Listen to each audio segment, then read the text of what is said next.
Hello guys, ಎಲ್ಲರೂ ಹೇಗಿದ್ರೆ ಎಲ್ಲರೂ ಚೆನ್ನಾಗಿದ್ದೀರಾ ಅಂತ ಅನ್ಕೋತೀನಿ. ಈ ವಿಡಿಯೋದಲ್ಲಿ ನಾವು 24 ಅವರ್ಸ್ ಜೈಲ್ ಒಳಗಡೆ ಇರಬೇಕು. ಹೌದು, ನಾವು ಮರದ ಮೇಲ್ಗಡೆ ಕ್ಯಾಂಪಿಂಗ್ ಮಾಡಿದ್ವಿ, ಬಾವಿ ಒಳಗಡೆ ಕ್ಯಾಂಪಿಂಗ್ ಮಾಡಿದ್ವಿ, ಬೆಟ್ಟದ ಮೇಲ್ಗಡೆ ಕ್ಯಾಂಪಿಂಗ್ ಮಾಡಿದ್ವಿ, ಸ್ಮಶಾನದ ಒಳಗಡೆ ಕ್ಯಾಂಪಿಂಗ್ ಮಾಡಿದ್ವಿ. ಆದರೆ for the first time jail ಒಳಗಡೆ ಕ್ಯಾಂಪಿಂಗ್ ಮಾಡ್ತಾ ಇರೋದು. ಅಲ್ಲಿ ನೋಡ್ರಿ, ನಮ್ಮ ಜೈಲ್ ಅಲ್ಲಿ ರೆಡಿ ಆಗಿದೆ.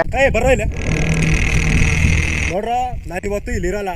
ನಾನು ಬರೋವರೆಗೂ 24 ಗಂಟೆ ಟೈಮು ಈ ಜೈಲಲ್ಲೇ ಇರಬೇಕು. ನೀವಿಬ್ರು ಚೆನ್ನಾಗಿ ನೋಡ್ಕೋಬೇಕು. ನಾವು ಸರಿ ಏನ್ರ?